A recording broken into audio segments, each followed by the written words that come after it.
Okay, we're going to discuss dark money in politics for our special tonight. And I'm actually going to bring on Tyler O'Neill here in just a couple minutes because he wrote a great book on this and he knows a lot about dark money in politics and how it works. So I'm not going to break down the nitty gritty for you right off the bat here, but I want you to understand something that we have all come to realize over time. Over a long enough period of time, you will realize this. You turn on the television set one day and George Floyd's dead, right? You social media, you look at George Floyd, he's dying, he's crying, oh my gosh, that's terrible. But then you turn on the television and there are just all these protests and riots all over the country. Oh my gosh, they're tearing down statues and they're looting Foot Locker. And you think to yourself, wow, a lot of people are really angry. Whether you agree, disagree, doesn't matter. You think to yourself, man, masses and masses of people are angry. Look at all the people in the streets. It's human nature. But what we have to understand and accept is that almost all of the communist activism you see in the country, when the street animals are gluing themselves to the roads and putting on their new Nikes, it's paid for and organized. Paid for and organized. Professional riots, that's what communists do, and they've always done this. They will pay a few rabble-rousers to get the college kids whipped up into a frenzy. They'll ship pallets of bricks into your city and hand them out to the various professional communist street agitators who will then send things out on social media and their friends, and soon it's a text thread. Soon it becomes the cool thing to do. And you look at a protest with 1,000 people in the streets losing their minds and say to yourself, wow, so many people are angry, when the real truth is it's 5 to 10 professionals with a few social media accounts and some of your money in their pocket paying for all of this. Professional political activism has been going on in this country for decades, absolutely decades. It's not just George Soros. That's the name we all know. The truth is, you know who the biggest funder of communist street activism is in this country? You. That's the truth. The American taxpayer funds virtually everything you see. Now, this dark money network sounds shadowy and scary, and it is, but what are the details of it? What are the kind of things they do? Tyler O'Neill wrote an amazing book on this called Woktopus, and we'll dig into a lot of this with Tyler next. And I'm going to warn you right now, before we go to Tyler, it can be hard to hear. It can be hard to take in when you think about all the taxes you've paid, and then you find out those taxes were used against you. You funded the revolution against you. That's where we are as a country right now. Tyler O'Neill will break a lot of it down now. I love chips. I just love chips. And I mean, I'm a chip freak. Chips and dips, chips without dips. I'm a chip man. How do I merge those two worlds? I had a friend of mine, actually Mike Cernovich, as a matter of fact, tell me about Massa chips. I'd heard about them before, Massa chips. And I didn't want them because I heard they were healthy. They have 3 ingredients. And it's just the chips and the beef tallow and the salt. I mean, it's the corn, beef tallow, salt. It's got to be garbage, right? Yeah, they sent me a couple bags. Not only do I love them, my youngest son, who eats worse than I do, he steals them as soon as they show up to the house. They're freaking amazing. And they're good for you. You want 25% off? massachips.com/JesseTV. We'll be back.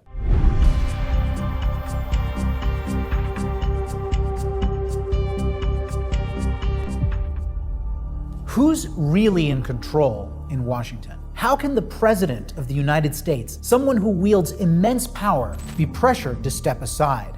This summer, Americans across the country learned that the real power in Washington does not reside in the Oval Office. That nice Constitution you learned about in school, with its nifty checks and balances, that one that tells you how the government works, that's a lie. Instead, a far-left network of donors props up a system of woke nonprofits that infiltrate and advise the federal government, sometimes in direct opposition to the president. I call this governing behemoth the Woktopus. I can't wait for this conversation.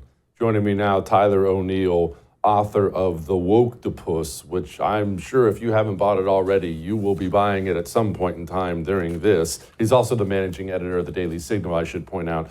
Okay, Tyler, a lot of people wake up now and they look at the news and they see this NGO did what and that NGO did what, and they're just stunned. You should see my emails. People were just stunned. I'm so mad. I'm so angry. I shouldn't even have to pay taxes. But there's one person who most definitely was not stunned, and that would be you. How in the world did we get to this place where we're ruled by these monsters? Yeah, well, that is an excellent question. I mean, I think the main reason why I got into this in the first place was because I saw one of these really radical woke NGOs, the Southern Poverty Law Center, demonize conservatives and Christians, put them on a hate map with chapters of the Klan, and then actually have humongous impact in the Biden administration. I mean, we had the Department of Justice going to the SPLC for advice on fighting domestic terrorism. We had the Department of Education going to SPLC for advice when SPLC was putting Moms for Liberty on the hate map with Ku Klux Klan chapters. We had President Biden nominate a top SPLC attorney to a federal judgeship. And of course, we had that notorious anti-Catholic memo from the FBI that used as its major source the Southern Poverty Law Center. So the Southern Poverty Law Center is propped up by a bunch of left-wing dark money groups. And these groups also propped up most of the organizations that I looked at for the book, organizations that have been sending staff and ideas into the Biden White House. And of course, many of us wondered who was really calling the shots when President Biden called his lids so early in the day. You know, we all saw the legacy media couldn't even hide it anymore during that debate, how far gone the former president was. And, you know, he was largely a figurehead. It's funny to hear Democrats refer to President Trump as a king, because Biden was the guy who acted like a medieval king, who would stand back and not really do all that much while his massive court carried out all of his agenda items. And we're listening to the big aristocracy, the left's dark money network from outside. So my book exposes the woke activist groups that seeded ideas and staff into the administration, propped up by this vast dark money enterprise. And by the way, some of these dark money groups are tied in to USAID in particular, and at least one of them, the Tides Foundation, has received more than $20 million from USAID. Oh, jeez. Tyler, I want you to talk about the employment portion of this, because the personnel portion of it has always fascinated me, how these people just kind of bounce back and forth. You get a Democrat in the White House, then you leave your dirtball commie NGO and you go work in the White House. The second he loses, you have a good cushy job waiting for you at a new NGO where you make $500,000 a year. Go ahead, talk about it. Yeah. So that's exactly what happened. And we saw this reach a fever pitch in the Biden administration. You had people like Tracy Stone Manning, who wrote a letter on behalf of tree-spiking eco-terrorists, decades ago. That came up in her confirmation hearing. She was at a left-wing, radical green left-wing NGO that wanted to crack down on oil and gas. Biden nominated her to head the Department of the Bureau of Land Management in the Department of the Interior. So this radical activist, she goes and heads up this agency. Then as soon as Trump wins, what does she do? She gets the heck out of Dodge and goes and becomes the president of the Wilderness Society, where she is now. And you saw this green revolving door. It's it's one of my chapters in the book. I talk about the green revolving door and influence network, where you had these green activists at a woke NGO many of these NGOs, by the way, they're going on and on about environmental racism. They take climate alarmism and critical race theory and put them together into this really noxious ideology that says, not only do we have to crack down on the most reliable, cheapest form of energy that we have, carbon emissions, besides nuclear, it is the most reliable and cheapest form of energy. And by the way, very safe these days, the way we burn them here in the United States. But not only do we have to crack down on that, but we also have to do so in a way that prioritizes people based on their skin color, based on their gender identity, based on all these, woke identifiers. You go down the list, and it's this intersectional critical race theory lens that says, you get an organization that was started to care for the environment, I think of the Sierra Club, for instance. I grew up in Colorado. I love the natural environment. I want to see these places protected as much as possible, as much as anybody else does. And by the way, carbon emissions and driving your gas guzzler is the number one way we as human beings can appreciate the different types of the natural environment. So, this idea that driving your car and protecting the earth are fundamentally in conflict is entirely wrong-headed. But you have these woke activist groups that started for noble purposes, like protecting the environment. Now they're focused on environmental justice, bringing DEI and climate alarmism, and sometimes also gender ideology, and pushing them all together into this woke synthesis that says, we know better, and the bureaucrats know better, and the American people, who cares what you think? And so these people, these woke NGOs, they're a very natural fit for the bureaucracy, because this ideology that the left's elites is pushing on the American people aligns very well with the university set, with these woke NGOs, and with a lot of the corrupt bureaucracy in Washington, D.C.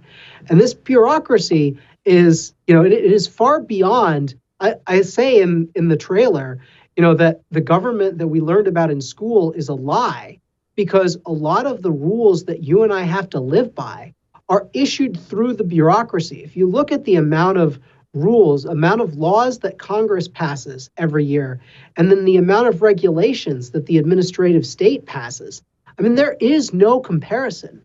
These things are entirely separate. And so what we have to live with as Americans every day is largely these rules from the unelected bureaucrats. And so right now, Elon Musk is going from, and actually really Doge, is going from agency to agency to agency, exposing the waste, fraud, and abuse. And the left can't take it, because every time they fearmonger about the threats to our democracy, they really mean threats to their bureaucracy. I want you to focus on something that I've been fascinated by, Tyler, and that's something you just brought up, is the university connection here, because it is just one big happy group of dirty commies that work together. Because you look at all these groups and you're overwhelmed. You read your book, you're overwhelmed by the number of groups and then the number of scumbags we have in this country, and you wonder, where do these people come from? They all come from college. Yeah, well, it has been very interesting if you look in American history. In the 60s, you had this movement with these radical leftist people. They called themselves the Weather Underground. And they did these terrorist attacks in the United States. These people, they didn't just disappear. A lot of them faced charges, but then they ended up getting off. And they ended up finding homes in the universities and creating this, we have this Marxist march through the institutions, where the universities are captured, where Hollywood gets captured, where all these places get captured by the Marxist ideology and these people who want to fundamentally transform America. And so that's how you get, the great awakening in 2020, where you had people across the educational sphere. And of course, this was happening in K-12 schools in particular, driving parents crazy, seeing the teachers teach that America is a fundamentally racist system, that we have to overhaul things, all because of George Floyd. I'm telling you, George Floyd was a tragic incident, but that's not representative. You had all this legacy media coverage of every single possible situation where police were involved in the death of a Black person. And this is not representative of the actual statistics of who's getting killed. More white people get killed by police, I believe, is the statistic that you see. And that doesn't matter, because the main thing here is that our criminal justice system has to be colorblind, right? And so if you commit a crime, regardless of your skin color, you should face the law. Unfortunately, we have this ideological system that says if you are of a certain race, if you are of a certain gender, you need to be treated differently because you're oppressed, because America's system is fundamentally oppressive. And therefore, you get people like George Soros getting back to the dark money angle here. George Soros has funded the vast soft on crime rogue prosecutor movement. And this has led to, in the name of criminal justice reform, some policies in criminal justice reform are good.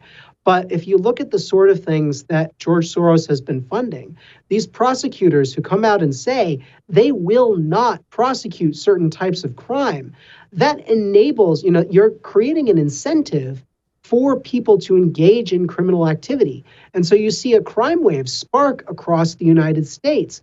And all of this is happening while George Soros is funding the vast left-wing influence campaign that I talk about in the book. Woke NGO after woke NGO after woke NGO. And by the way, President Biden gave him the Presidential Medal of Freedom earlier this year, right on Biden's way out the door. I mean, it was as if Biden wanted to destroy his own party by revealing exactly where the shots were being called, by saying this man, George Soros, who funded this crime wave. The Democrats like to try to flip the narrative and say, oh, Republicans want to defund the police. Well, if you wanted concrete evidence that it's the left that's pushing the war on cops, it was George Soros, and Biden decided to give him the Presidential Medal of Freedom, which, by the way, if I had known that was I had no idea that Biden was going to do that. That one moment reaffirmed everything I write about in the book, because the book is all about how this dark money network, one of the major figures of which is George Soros, of course, is funding these woke NGOs that impacted the Biden administration. And Biden just comes along and says, oh yeah, your basic thesis for your book, I'm going to do the one thing that proves you right in spades. Yeah, I hope you sent him a thank you letter for that little move. Speaking of Joe Biden, did these dark money groups have some kind of a hand in Joe Biden getting shoved out the back door? That is an excellent question. I don't have proof of it. But what I do have, and what is very interesting, George Soros isn't the guy running Open Society Foundations anymore. It's his son, Alex Soros. Alex Soros, from the beginning, said he was going to be more political than his dad. What happened when Biden dropped out of the race? I mean, you should look at the timelines for this because they're really revealing. Right before Biden drops out of the race, you get this leak from Obama and Pelosi, from their people, that they were telling Biden he had to drop out. And this was while Biden was insisting, until he was blue in the face, that he's going to stay in the race. I'm fine. Don't question. I'm in it to win it. Then immediately, as soon as Biden announces, you suddenly get this message from Alex Soros, who goes on X, the platform formerly known as Twitter, and posts like, I'm all for Kamala Harris, that we're going to make America. He doesn't say we're going to make America great again, but we're going to have Kamala in office and change the way things are, and full steam ahead with her. And it really looks as though Alex Soros was involved. I don't know if he was calling the shots or if he just knew what was happening, but he was ready to hop on the Kamala train as soon as that announcement dropped. How about that? What a tangled web. Gosh, Hollywood can't do freaking soap operas like this. Okay, let's talk quickly before we get to the border stuff. In all your digging with all these NGOs, did you ever see any alignment with the Central Intelligence Agency? No. So I've been very focused for this book on the specific impacts that we can trace with different parts of the administrative state. And I looked at the weaponization of law enforcement, particularly the FBI and the DOJ. But the CIA, and this is one of the aspects of the woktopus that I'd love to get into, maybe in another book and more of my research going forward, especially as the Trump administration releases more documents. I like to say, this book is just the opening chapter. I'm starting to peel back the onion. I don't have all of the answers, but I think this research provides an important roadmap for more of those answers coming forward. So the CIA is not something I was very focused on in this book. Talk about the border invasion. Who funded that? Where'd that come from? Yes. So the left's dark money network propped up these woke NGOs that encouraged the Biden administration from before day one. I mean, this is the transition. As soon as it was declared that Biden won that election, which, there are many questions about that election, but as soon as it was declared that Biden won that election, they started pressuring the new Biden team to open the border. And a few of the ways they did this, the Biden transition team named for DHS people from woke NGOs that had called on the administration to change the way that DHS operates. The Department of Homeland Security, which is tasked, among other things, with keeping the border safe and secure and enforcing immigration law. DHS, these NGOs wanted to change DHS and its core mission. And, the Center for American Progress is the one I always return to, because there's like one sentence where they sum up so perfectly their ideological call, and it's essentially what the Biden administration did. They said that DHS should treat immigration as an asset to be managed rather than a crime to be enforced against. And I think that one message, and this is coming from the Center for American Progress, which fed more than 60 staff into the Biden administration. Particularly, they led to one of the guys who wrote that memo ended up being a key lawyer in DHS.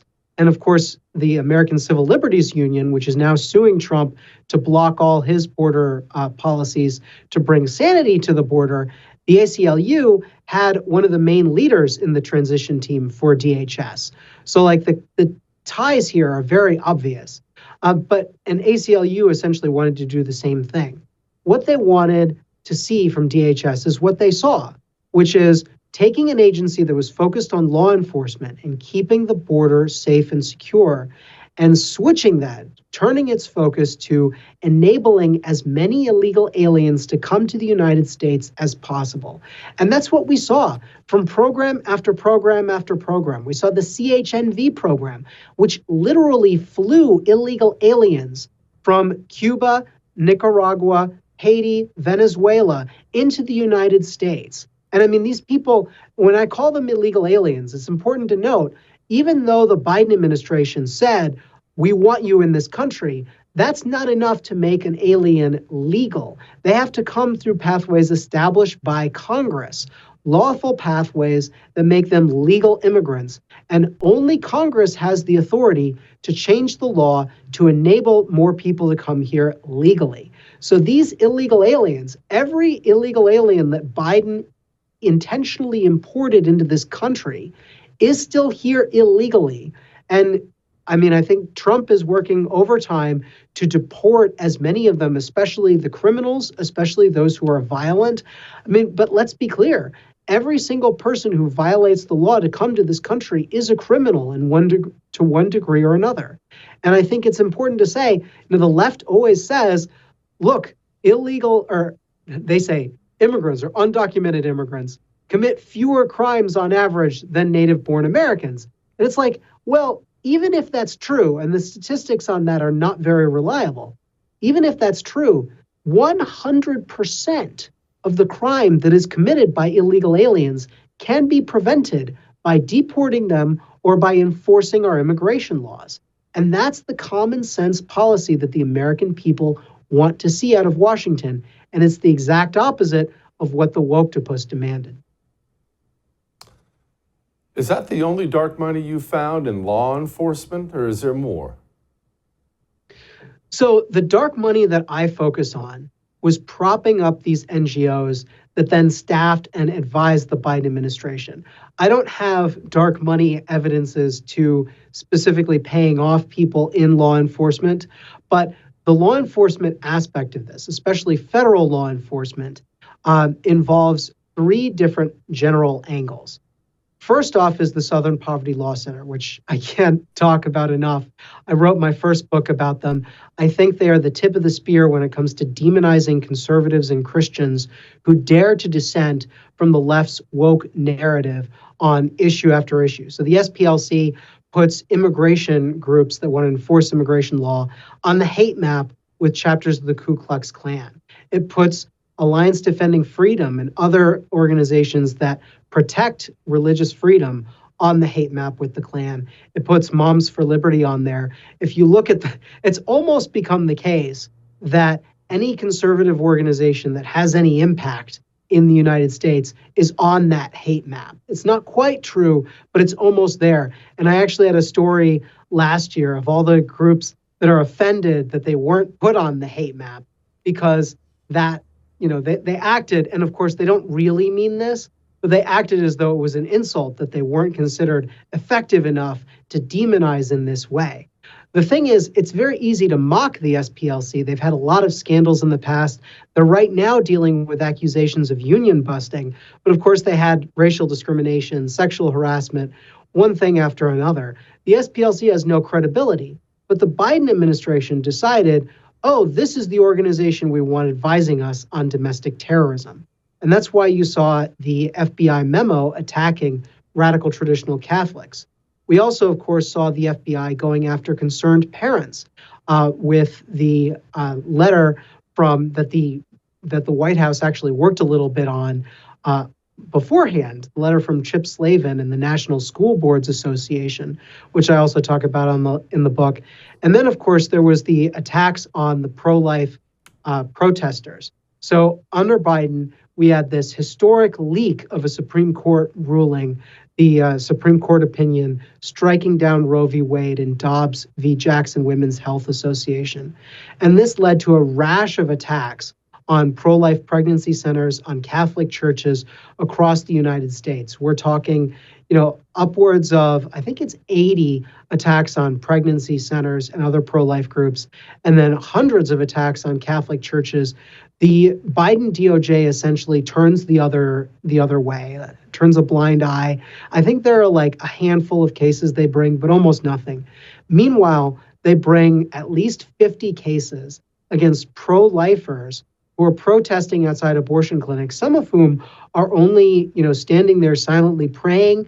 One of them, Mark Hook, faced federal charges after local authorities decided not to prosecute him because they found that the case lacked any merit. He was defending his son who had been accosted by an abortion clinic employee. And then, of course, the FBI turns up at Mark Hook's house where he wakes up all his kids, arrests him at gunpoint. And all of this is happening under a Biden DOJ that has essentially been weaponized against conservatives. And so I was able to trace that back. One of the main figures in that case was a woman by the name of Kristen Clark, who headed up the Department of Justice's Civil Rights Division. And she had lied. I mean, this is a story that my former colleague now, Mary Margaret Olahan, uncovered for the Daily Signal, that this Kristen Clark had intentionally hidden the fact that she had gotten arrested for a domestic violence incident with her then husband, where she sliced his finger to the bone in a particularly gruesome domestic violence thing. And she came from another one of these left-wing NGOs and got pulled into the Biden administration and essentially carried out this effective jihad against conservatives, against pro-lifers. And they said, these Biden officials, they actually said, we're focusing on enforcing the FACE Act. That's what they called it, because this is a response to the Supreme Court's overturning of Roe v. Wade. And this is, again, pushing this narrative that the Supreme Court was somehow siding with and giving pro-lifers an edge, almost as if the Supreme Court were saying from on high, look, we're going to defend the unborn and make abortion illegal. That's not what happened. As I'm sure your audience is well aware, the Supreme Court said, we are opening the laws. We're allowing states to make their own laws on this important issue. And this is something that the pro-life movement had been calling for decades, because the Supreme Court had weaponized the law in favor of abortion. And now we have an equal playing field, or at least something close to it, except on this issue, the left's dark money. There's this guy called Hans-Jörg Wyss, who's a Swiss who moved to the United States and wants to change the way our government works. He sent a lot of money to the 1630 Fund, which is one of these nonprofits that was founded by Arabella Advisors, which is a for-profit company. These nonprofits cloak where donors send their money. And the 1630 Fund was one of the big funders behind the abortion ballot initiative in Ohio. So we have this red state that passes a very pro-abortion ballot initiative. And one of the only reasons they were able to pass that was because they had dark money from Hans-Jörg Wyss through 1630 Fund. And now, thankfully, Ohio has banned foreign dark money in ballot initiatives. They're one of the few states to do so. But this threat of the left's dark money network, it's directly at the federal government level, which I expose in the book, but it's also at the state level. We have to keep our eyes open for this threat. Tyler, how much of this dark money we've been talking about for a half hour here is foreign money? I find this to be so fascinating, not just the domestic stuff, but the stuff that comes from overseas. All these dirty commies what's their motivation? How much of that is out there? Yeah, so we don't know. And then, of course, this is the thing about dark money.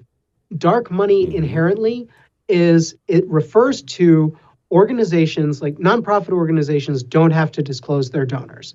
And I think that's an important First Amendment right, that you can give money to an organization you believe in without having to disclose your name. I mean, this goes back, centuries, but we also had a very important case with the NAACP, where NAACP donors were targeted, and the Supreme Court ruled that the NAACP did not have to disclose its donors.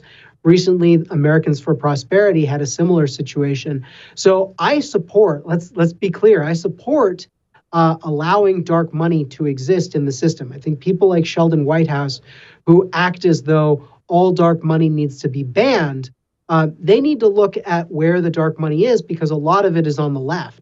That said, you can follow a lot of the money in some of these cases when they're nonprofits registered with the IRS.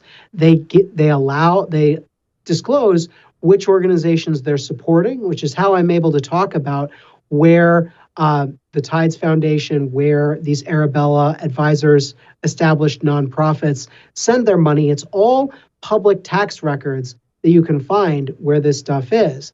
So there are important ways that our system allows the disclosure of some of this money. And it's important for us to follow where the money is as much as we can. The short answer to your question is we don't know how much foreign money there is in the system. We do know that there are foreign grants. There are people like Hans-Jörg Wyss who is funneling his money, and he is not American, so his money is technically, at least as far as we know, he has been repeatedly asked if he's going to get U.S. citizenship. As of now, it hasn't been clear that he has gotten U.S. citizenship, and I don't think he will. But foreign money is a problem, and we see, places like Qatar sending money to many U.S.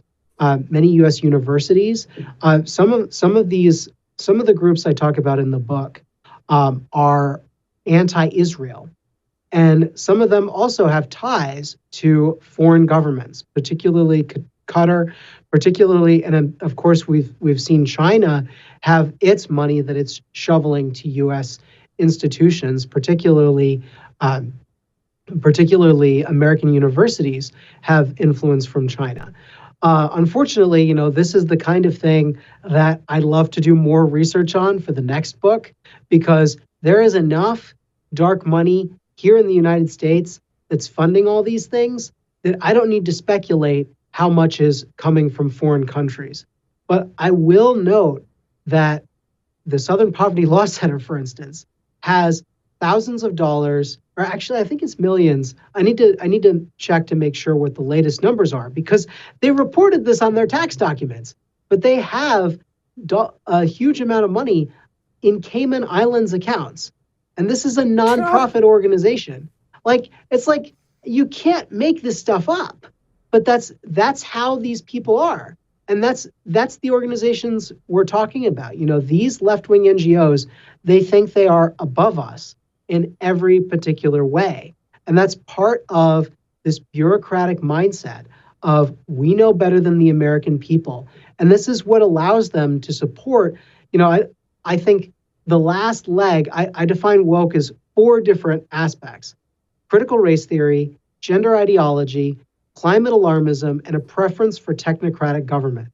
That last aspect, I think, is an important one, because we see over and over and over again the left favoring causes that are very top-down, that are bureaucratic, that are saying, we want everyone to be unionized, for instance. I mean, Biden went up there and actually said he lied about the law, about U.S. labor law, and said, look, the purpose of these laws is to make more people join unions, to prop up unions. And it's like, no, the purpose of the law is to have fair policies so that if workers want to join unions, and by the way, unions should be legal, except when they're in the federal government. That's a whole different can of worms. But unions should be legal, and Americans should be able to join them. Americans should also be able to opt out of joining them. And the big debate here is you have these union superstructures that are supporting all the woke causes and supporting Democrats most of the time. And many of the big money funders in my book are unions. You have the AFL-CIO, you have the AFSCME, you have NEA, the National Education Association, American Federation of Teachers. How many teachers in these unions know that a portion of their union dues is going to support far-left activist causes in the name of charity, these causes that are influencing the federal government and pushing, as I describe in the book, open borders, crackdowns on oil and gas. It's crazy to think that, a public school teacher in Detroit could be part of a union that is taking her money and sending it to a left-wing NGO that wants to crack down on oil and gas. And so the very students that she teaches, their parents might be losing their jobs, and that teacher might have to pay more at the gas pump because of policies that she is unwittingly funding through her union dues. Oh. What about the judges, Tyler? You ever find anything about the judges? Because every day now we wake up and we see the Trump administration wants to do this. Oh, judge blocks it. Wants to do this. Judge blocks it. Oftentimes it's the same stupid judge who'll just be blocking this and blocking that. Well, how are they getting there? Yeah, so naturally you have the bias of the Biden administration that was promoting these people into these positions. I don't see, the difficulty is there are so many federal judges that it would be hard. This is another book length topic, because it's very hard to pinpoint which judge exactly is going to rule that, for instance, President Trump doesn't have the authority as president to actually do what a president should be able to do. The most basic thing, if you are a president, you should be able to fire someone in the executive branch.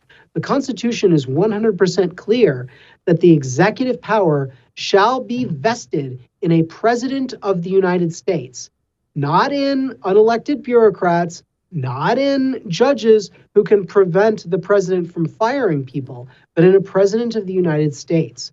And so ultimately, I think Trump is going to win on these cases. But so many of these judges think that they know better than the people and the people's elected president. And it's that same bureaucratic mindset that I discuss in the book that these judges have. So, one of the connections of the book is these many of these unions, these federal employee unions that are filing the lawsuits that are seeking to block Trump's policies, they're part of these massive union superstructures that are sending this money and favoring these policies that protect unions and empower unions. So one of the things that I think is very important for weakening the deep state is reform to civil service protections, and especially reform to the way that federal public sector unions work. Even, Franklin Delano Roosevelt, the guy who essentially created our administrative state after Woodrow Wilson created it, and then it got dismantled temporarily, and then FDR created it. FDR very clearly and unequivocally stated that public sector unions are a horrible thing for America. They would effectively pit the public servants against the people's elected representatives. And this would have negative ramifications. Unfortunately, JFK didn't listen to that, and JFK paved the way for public sector unions. So now when you see the American Federation for Government Employees, which is the largest public sector union in the federal government, filing lawsuit after lawsuit after lawsuit to stop Trump's reforms, getting these judges to block Trump's reforms, that is exactly part of the nefarious influence campaign that I describe in the book, because they align with these massive union superstructures. God, what a freaking mess. The book is Woke-to-Puss. If you want to know more about who really runs this country than you've ever known in your life, go buy Tyler O'Neill's book, Woke-to-Puss. Tyler, that was awesome. Brother, come back anytime. Appreciate you very much.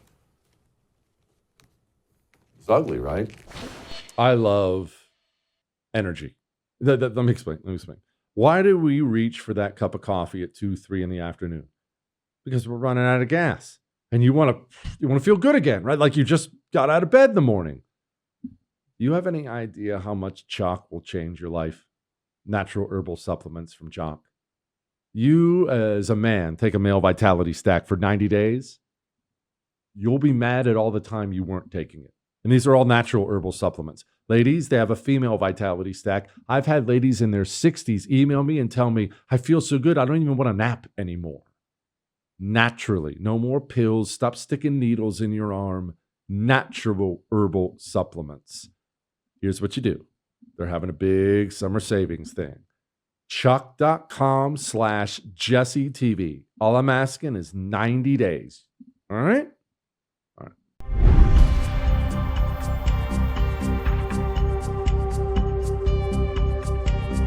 Now, that was all the bad news. This vast dark money network. And again, like we talked about with Tyler, we don't even have the details. And because of the legal walls put up in front of us, we probably will never have the details. Who specifically funds this? How did the money move here? Well, like any criminal organization, like the mafia, there's a shell company with a shell company under it and a shell company under it. And they do that to keep the truth from you and I. But the truth from a 30,000-foot view is actually quite simple. The American taxpayer funds the federal government. The federal government is full of committed communists who will take as much of your money as humanly possible and send them into this dark money communist network to fund the communist revolution against your country. That's the situation we're in. That's the bad news. The good news is, currently, that system is under attack. Now, it's going to take a whole lot of Doge to deconstruct a network that's spent decades building. But we are beginning to do the work, beginning to understand it now. So put a smile on your face. We will see victory in the end.